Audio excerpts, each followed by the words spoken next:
കത്തോലിക്ക സഭ എന്ന വികസന വിരോധികൾ സോഷ്യൽ മീഡിയയിലും മാധ്യമങ്ങളിലും ഒരു കൂട്ടർ കാര്യമായി പെടാപ്പാട് പെടുകയാണ്. കത്തോലിക്ക സഭ, പ്രത്യേകിച്ച് ലത്തീൻ സഭ വികസനത്തിന് എതിരാണെന്ന്.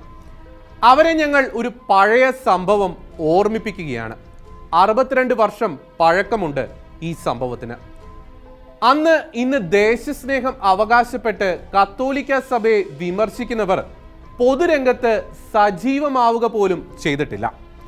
1960 തിരുവനന്തപുരത്തെ തുമ്പയിൽ റോക്കറ്റ് വിക്ഷേപണ കേന്ദ്രം സ്ഥാപിക്കുവാൻ വേണ്ടി വിക്രം സാരാഭായും മുൻ രാഷ്ട്രപതി APJ അബ്ദുൽ കലാമും അനുയോജ്യമായ ഒരു സ്ഥലം തിരുവനന്തപുരത്ത് കണ്ടെത്തി. ആ സ്ഥലത്തായിരുന്നു അന്ന് തുമ്പയിലെ കത്തോലിക്ക ദേവാലയം സ്ഥിതി ചെയ്തിരുന്നത്. ഇത് തിരിച്ചറിഞ്ഞ അവർ ആ സ്ഥലത്തിന് വേണ്ടി തിരുവനന്തപുരത്തെ അന്നത്തെ മെത്രാൻ ബെർണാഡ് പെരേര പിതാവിനെ സമീപിച്ചു.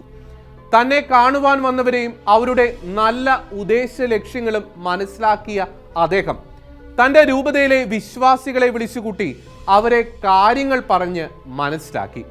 അങ്ങനെ അവരുടെ സമ്മതം വാങ്ങിയ പിതാവ് റോക്കറ്റ് വിക്ഷേപണ കേന്ദ്രത്തിനായി തിരുവനന്തപുരം ലത്തീൻ കത്തോലിക്ക അതിരൂപതയ്ക്ക് കീഴിൽ വരുന്ന തുമ്പയിലെ സെന്റ് മേരി മാഗ്ദലിൻ ദേവാലയം വിട്ടുകൊടുത്തു.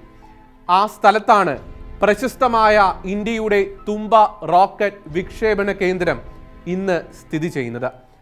അഗ്നിച്ചിറകുകൾ എന്ന തൻ്റെ ആത്മകഥയിൽ മുൻ രാഷ്ട്രപതി APJ അബ്ദുൽ കലാം തന്നെ അക്കാര്യം എടുത്തു പറഞ്ഞിട്ടുണ്ട്.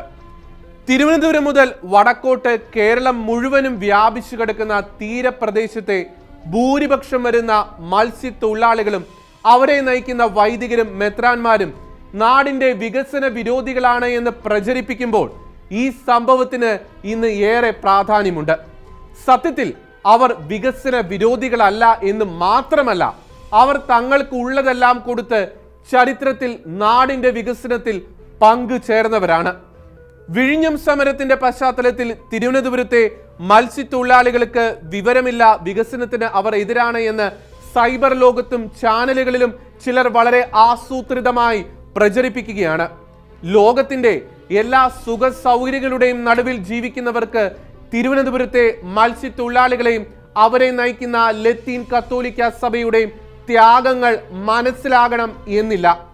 മൃഗങ്ങളെ തൊട്ടു നോവിച്ചാൽ പോലും വർഗീയ കലാപങ്ങൾ നടക്കുന്ന ഈ രാജ്യത്ത് ആധുനിക ഇന്ത്യയുടെ സാങ്കേതികതയുടെ ഭാഗമായ ഇന്ത്യയുടെ ആദ്യ റോക്കറ്റ് ആകാശത്തേക്ക് ഉയർന്നു പൊങ്ങിയത് തിരുവനന്തപുരത്തെ മത്സ്യത്തൊഴിലാളികളുടെ കൂരകൾക്ക് ഇടയിൽ നിന്നുമാണ് എന്ന് മറന്നു കളയരുത്.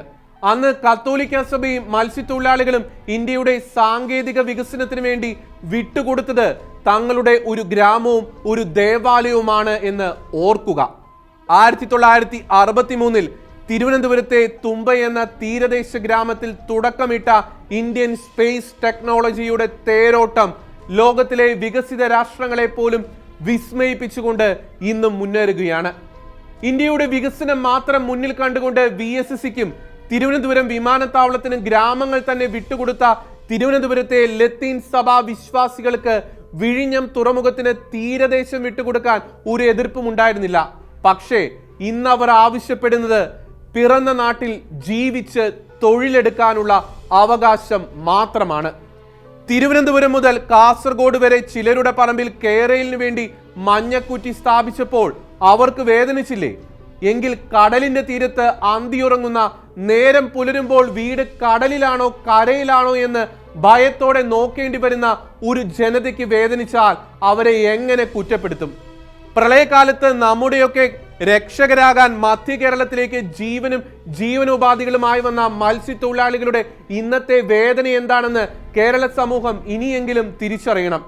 അതറിയാൻ ഒരു എളുപ്പ വഴിയുണ്ട്. ഒരു രാത്രിയെങ്കിലും കടൽ തീരത്ത് പോയി ഈ ദുരിതബാധിതർക്കൊപ്പം അന്തിയുറങ്ങുക.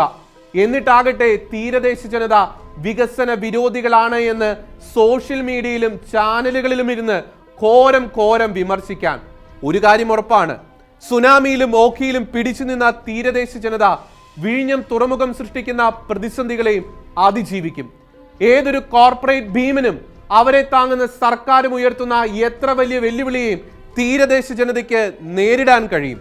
കാരണം അവർക്കിത് ജനിച്ച മണ്ണിൽ തുടർന്നും ജീവിക്കാനുള്ള അവകാശത്തിന് വേണ്ടിയുള്ള സമരമാണ്. അതിജീവനത്തിനു വേണ്ടിയുള്ള അന്തിമ പോരാട്ടമാണ്. അവർക്കൊപ്പം നിൽക്കാൻ കേരള സമൂഹത്തിന് കഴിയട്ടെ.